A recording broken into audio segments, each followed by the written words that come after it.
and we are the Review Chicks. So we're coming to you all from our very first YouTube channel to give our very first review. Yes. And we're going to start with Lifetime's Salt and Pepa movie. So let's get into it. All right. So, Salt and Pepa movie. The very beginning, how they met. So they met each other on the campus of, they were going to college. So they met each other in like, it looked like a rec center or something. Yeah, it did. It looked like a rec center or a cafeteria or something like that. So I already see the beginning, the way Pepa comes in, a strong personality. Oh yeah. Don't even know this girl, sit at the table. Do you remember how she greeted her? It was, hey, light skin. Yes. yes, she did. Yes. I don't know how I would have took that because I was like, wait a minute, she don't even know me to be saying light skin like that. Right. But clearly not shy, don't bite her tongue at all. She's just herself. Yeah, I think that like since Salt has that laid back demeanor and Pepa has that outgoing demeanor, I know like if anybody outgoing come towards me, I will be a little bit, I'll probably be reserved but receptive because it's like, okay, like I'm not gonna be rude, you're gonna be nice, you know. So I think that kind of sort of like, you know, they become likable people. Anybody that's really outgoing and fun, you usually like them. It's a bit off-putting, but it's like, oh, okay, they're cool, they vibe really well and stuff like that. But I did because she was like, you gonna give me that job?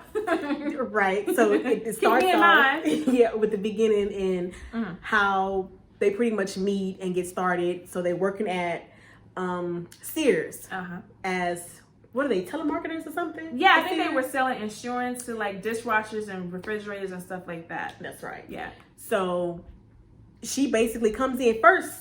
They were playing, so she was playing were they playing dominoes or card game? Because that's what they were playing a card game. Because Pepa came in and there were a group of boys at a table and they were playing a card game, and that's how she came in, because she asked Salt could she play, could she be her partner. I don't know, was it spades or something? I forget. Y'all can leave it down in the comment. But at first, Pepa came in and asked Salt to be her partner.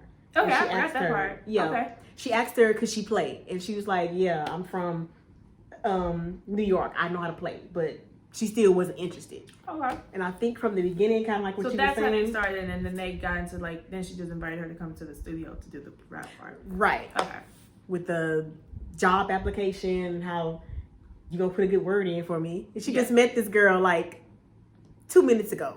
But she was like, okay, she seemed kind of cool. Because she did help her with her commission. Because each person she got commission with each recommendation of hire, remember? Oh, okay. So she started to pass out all of them. So I guess I'm like, hey, you help me with that, I'll get you a job, I'll put you on. So that was kind of cool. So that was the beginning of how Salt and Pepa met. So the story goes on. Salt is dating some guy named Herbie, or her love bug. Love bug. Okay. Right, her little love bug, because that's what she kept calling him, right? Yeah. So he has this idea to go in the studio and clap back at Dougie Fresh and his song called The Show.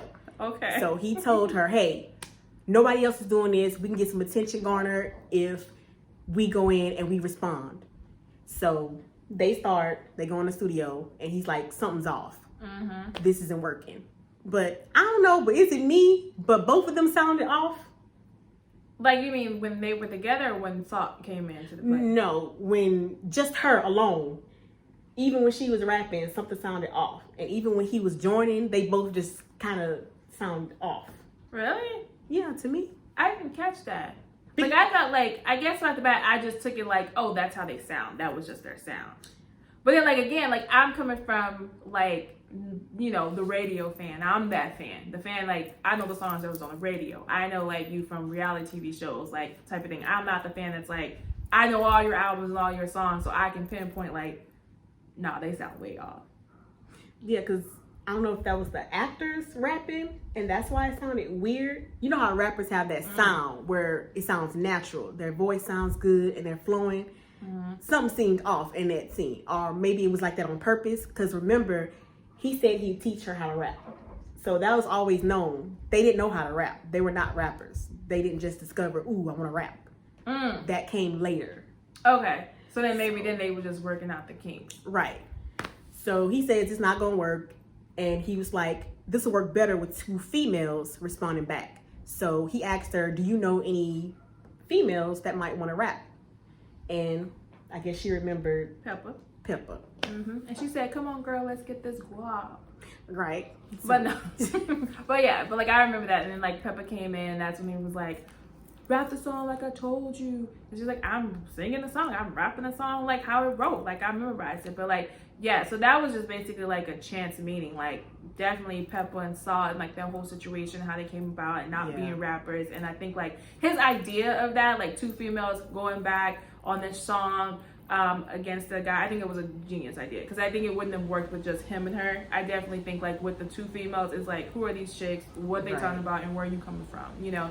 So I did think that like, you know, I thought Pepa sounded good, you know, but at the same time, it's like, it could be like you said, the actor rapping it, or things, or maybe that's how it was, and eventually they learned their own flow, they learned their own style of how to rap, and things like that. But yeah, I thought it was like how they came together and met, and the start of the record of actually making the group Salt and Pepper was pretty flat. Especially like how he came and just like Salt and Pepper.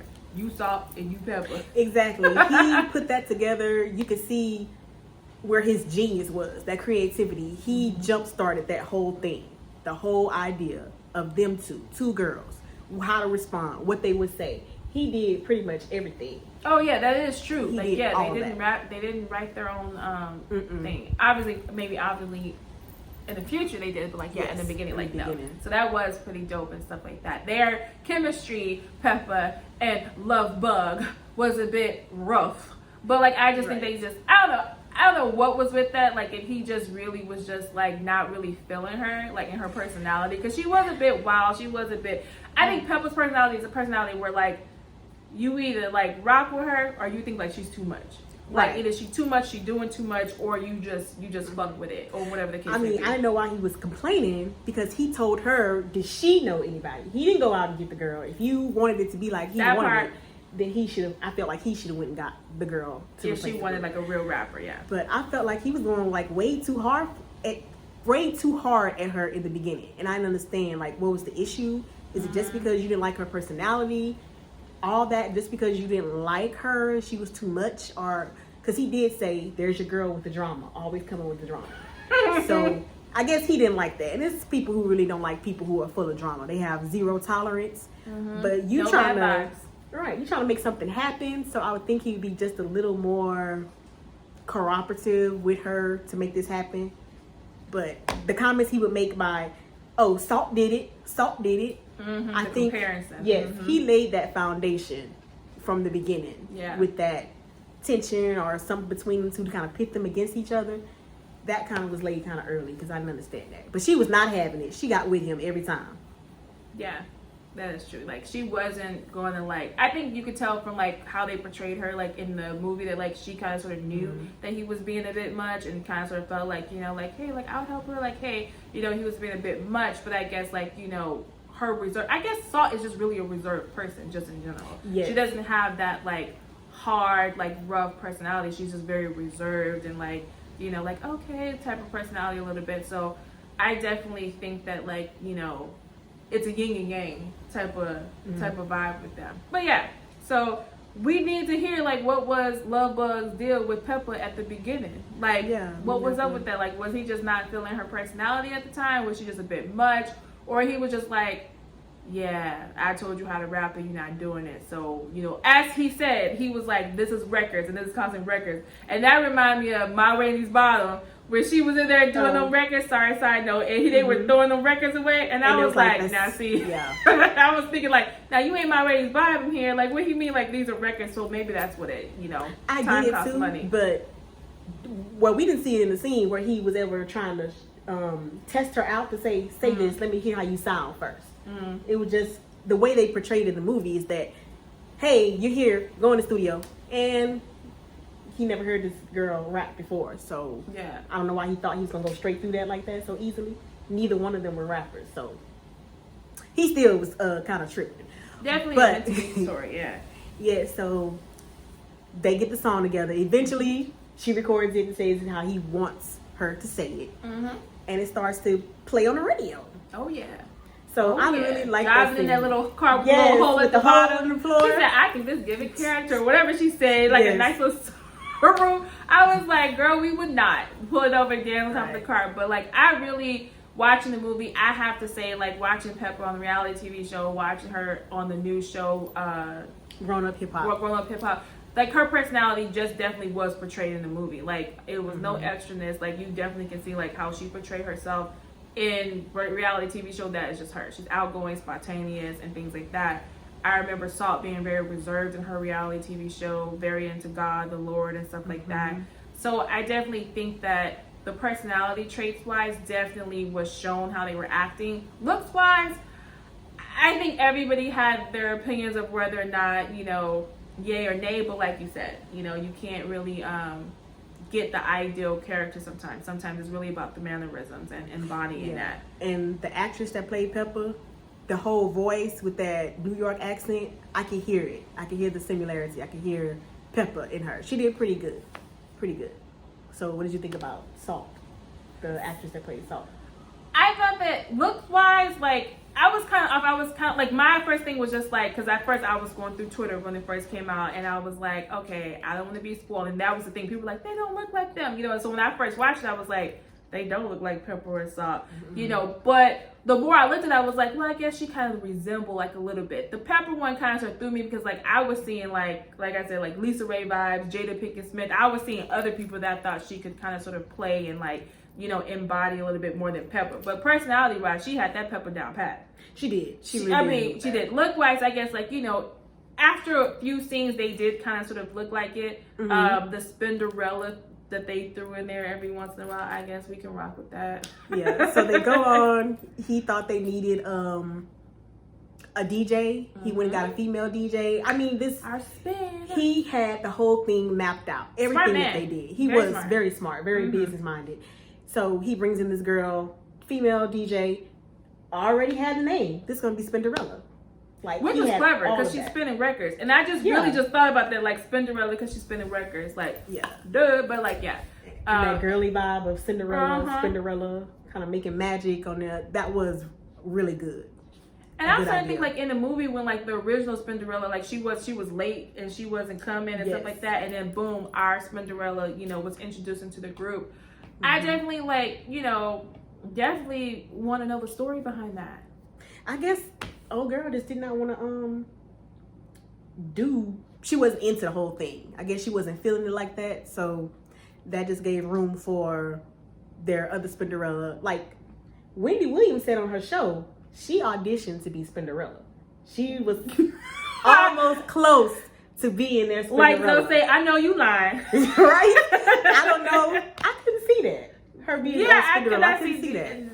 I'm stumbling on my words. I could not see Wendy Williams spinning, but I mean, I guess she was like a little podcast or radio thing. So I guess back in her day, she could like spin some maybe records. She could. But you know, Wendy is good with the mess. She would have caused all kind of mess between them. Girl, yes, they would have been on Hot Topics, trash to trash. Wendy would have been like, and that would have been something if she was in there. And then she came up with her own reality movie back to back. But yeah, I didn't know that. Okay. Yeah. So okay, Miss Wendy. Yeah, Wendy didn't work out, and then the second Spinderella came in, and that's kind of what the group was always known for, was having her in that.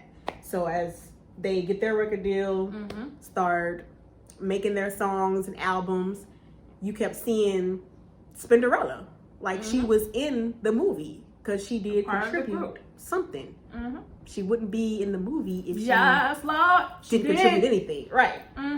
She was history. Yes. I'm like, give Spinderella her props.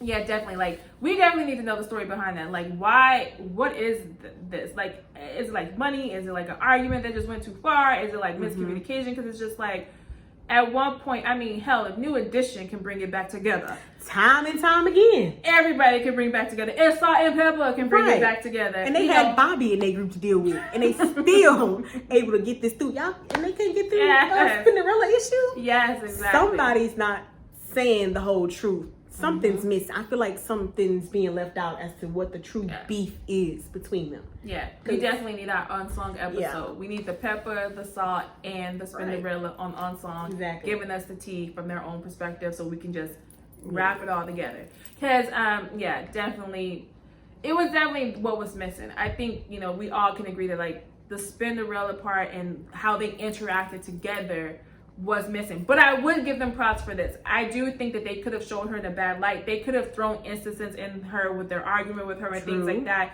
and really did shed a bad light on her. And they didn't do that. They just kind of sort of said, like, you know, we had a DJ, Spinderella, she did photo shoots. They didn't really so much give a story or really talk much about her. So I do think, you know, for most things that they get props from that. I think that that's very respectful. You know, no matter how they view or disagree with her, that they did not spin her. They did not shed her in a bad light in the movie. But was it respectful? Because it's a whole person playing a real life person that's still alive.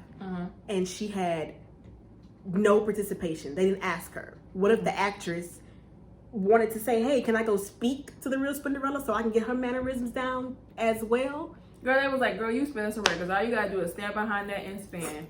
That's it. Watch some YouTube videos. We got you. But yeah, I understand what you're saying though. But I guess, like, you know, I always see, like, you know, how most people portray other people in biopics, like their own version of them. And it's like a little bit, and it's like people going like, that's not how it was. It's more to the story. That wasn't, you know, or, you know, all those different things. I think in that regard, it was a little bit of respect. But definitely, like, I feel like, maybe could have asked for her input a little bit, but I guess they really don't fucks with her like that. I guess not. That's really sad, because because they could have left her out completely if they felt so much as if, girl, you know, people would not be having that. They would have been like, now y'all know Spin was up in this group. Why y'all acting like she is not in existence? What they could have is their biopic. They could have said, no, we said what we said. She's not really a part of the group, so we don't want her in there. But they couldn't tell the story without her. They knew that. They could not. You know, now that you speak on that, I'm interested in that, because it's like, you know, they didn't necessarily have to add her to, she could have been a part of the group, but she didn't have to be in the magazine. She didn't have to be in the video. She didn't have to be in the few of the songs that she was in. So technically it is like adding somebody to a group. Like, if I'm just not being your DJ, if I'm just really taking photos, if I'm in some songs every once in a while, I'm low-key a part of the group. I may not be doing as much work as you guys are, but hello, I'm in this group. Like, exactly. And so I guess that's the part where it's like, the girl was in the group. Like, she was literally getting the promotions and going on tours and, you know, all this stuff with you guys. And she wasn't just the DJ in the back spinning some records. Exactly. And let's fast forward to when they went on the Arsenio Hall show. It wasn't just Salt and Pepa sitting on the couch. Spinderella was sitting there. If you're not in a group, I'd be like, you can't sit on the couch. We can interview you, the DJ. She was on the couch. Right. Oh, so like basically, like you would say, like, you know, that's our DJ, that's our girl. She knows how to spin, but basically, she's not included. Like, she's a part of the group. So yeah, you know, like, that's a sad little part of the situation there. But that Herbie Lovebug, he set that foundation, because he didn't, in the movie, he didn't even want to give Pepa money. He was trying to convince Salt, hey, you know, she's not even really a part of it. And I'm like, why? How can you cut someone out that you wanted in? And I give Salt Peps. I give Salt Preps for that, because, like, you know, she didn't have to give Pepa any of that money. She could have acted like, oh yes, she did have to. So I thought that was very, you know, admirable for her to give her some of her cut of her money, because, you know, honey, he took that money, was living lavishly and large with that. Would have been straight cutthroat if she would have done that, and her character wasn't going to be. I don't think she would have been net cutthroat, because the girl is on the record. I can understand Spin went on records until like a little later, but that's the whole group. It's me and you rapping. They can hear you. Why would I cut you out?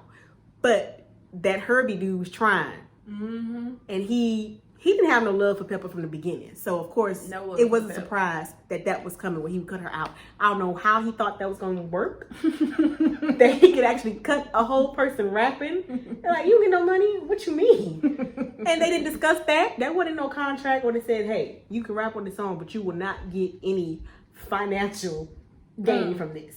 None of that. Well, like, okay, so was it a sign-in bonus that they got, or was actually their contract? Or was it like a sign-in bonus? They did eventually get a contract, because, you know, everybody. So maybe it was like the sign-in bonus they got ahead of time. If you know, comment down below and let us know, because I was thinking like maybe it was a sign-in bonus where he was like, you can give her half, or I guess maybe they went into the meeting as him and her. They signed to a contract, him and her, But then her money is going to be split with Pepa since she's came into the group. So maybe that's what it is. Because remember, as the movie went on, where were they like rehearsing or about to perform? And some dude was like, "How much y'all making?" And she told him, and he was like, "Y'all getting robbed." So this dude was on he was on one from the beginning, but it wasn't no problem with his money, was it? No.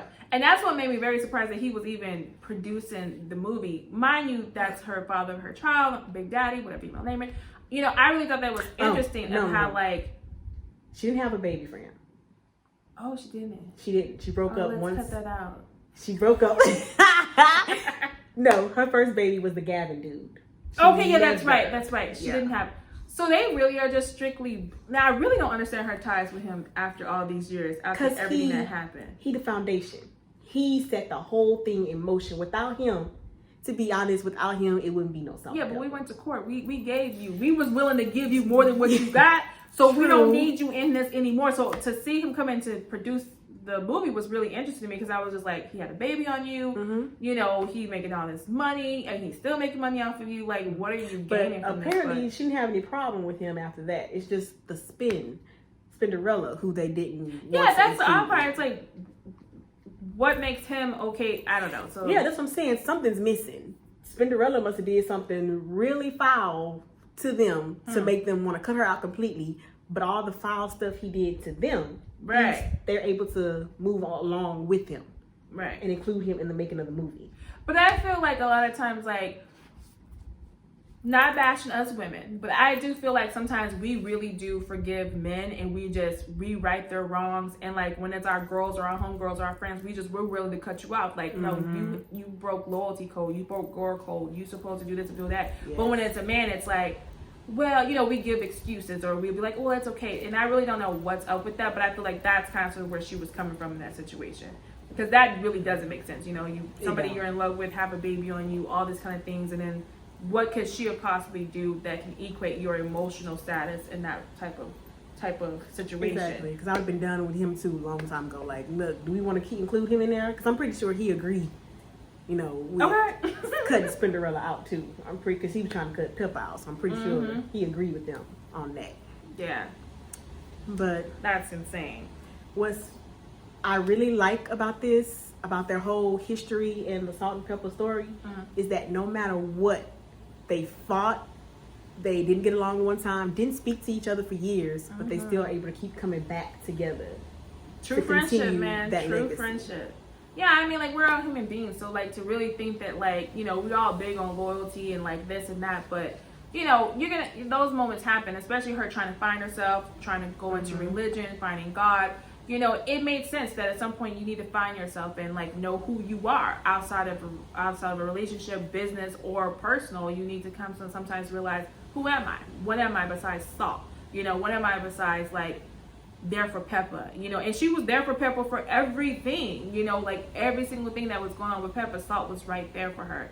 And so I could understand her at that point, you know, battling between being in a girl group, what are we singing about, what are our videos, how are we dressing, I want to find myself, I want to find the Lord, I'm getting into, you know, the Bible, and like having that conflict, you know. I thought it was really interesting how abrupt it was, but I mean, I guess that's Pepa style. I could see her hanging up and, and basically saying like, pissed. You know, like she was like, I finally did it. She's like, it's all about you today, girl. Like, you know, and I guess we all have that friend where you call and it's like, womp, womp, womp, you know, it's about them, you know. And she was like, not today, honey. I need me space. But, you know, friendship, true friendship, they rock with each other. Yeah. Yin and yang. They were there for her. She was there for her when she got with Tretch, Naughty by Nature. And oh, man. The abusive relationship that she was in. Man. And I think that's a lot why they didn't speak for a long time, because she told her, like, never leave me when she was giving birth in the hospital.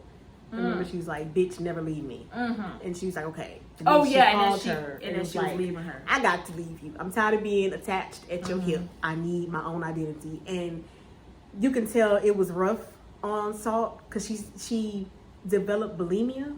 She had an eating disorder to stay thin in the group. And you know who set that off too? The bug. Yes. All that stuff, because he made a comment to Pepa, and he was like, you know, you need to stop eating so you're going to get big. But Pepa shut him down every time. She wasn't having it. But it really got to Salt with the binge eating, and then throwing up to kind of maintain the weight. So that was really getting to the point where she just had to break free and go back into religious roots. And I can understand that, but Pepa did not understand that, and she wasn't trying to hid. So they didn't talk for years, but it's good that they eventually came back together and keep coming back together. Yes, that's right. To do these shows. And matter of fact, this month the Grammys, they're getting a Lifetime Achievement. Okay. Hopefully we can see them perform. I know we're not gonna get Spinderella, but maybe we can get to hear them perform. I definitely would check out a new album from them, new songs. I mean, the day and age that we live in is like, drop a song, let us hear some new stuff or some unreleased things. But that's something I'm definitely gonna be checking out the Grammys. And one thing before we wrap it up, I do want to see, what did you think about the fashion? Now, I know they were really not having his fashion sense up in that thing. So comment down below if you were yay or nay with his fashion, or you think it was with the times. What you think about that? Certain things that he would suggest, that he was tripping and they would turn down, but you know, he was running everything, so they had to go with it. But the Salt and Pepper jackets with the design, how the dude did the design with the S, that was that was dope. Yeah, and that's still like their, I would rock that today, symbol, their design. The haircuts, I like that. How she turned her hair, the accent of the hair, because she burnt off the whole side of her head, and it became a trend. Yes, so ma'am. They turned that all around and made it work for them, and that's legendary today. That whole Salt and Pepper hairstyle, the jacket, you know exactly what you need to put on if you're trying to dress like old school Salt and Pepper for Halloween. That's right. You know, there's some legends in the rap game, but overall, the movie, let's see what I would rate this movie. I'd give it a 7. I'll give it a 7 to 8. I definitely thought it was pretty long for 3 hours, but it was good. It was entertaining. It wasn't boring. I definitely expected more. It wasn't a 10, but definitely it was an 8. The acting in it was great, and things like that. So I'll rock with a solid 8 on this. Yeah, it wasn't bad, but I felt more could have been in there. But I feel like to do any kind of biopic to the best of their ability, it needs to be a mini series, not a 2 or 3 hour movie, because all the best biopics are miniseries. The Temptations. Wow. Jackson 5 American Dream. Amen. And most recently, the New Edition story. Bomb. All miniseries. Bomb. And we all love that. And they were able to tell from pretty much almost childhood, from when they was born into almost present day. Because you got to hit all those important facts and milestones, and it's gonna take more than 3 hours. You need some weeks, every Monday, every Sunday, and those have proven to be the best in my opinion. And they know we're gonna tune in every week, right? The other people want more. Exactly. Keep getting the ratings up. Like, we're gonna cut you off right here. You gotta tune in next week to see what else happening. But I heard the Wendy Williams movie was pretty good. I can't wait to review that. So until next time, this is the Review Chicks. See you guys. Bye. Bye.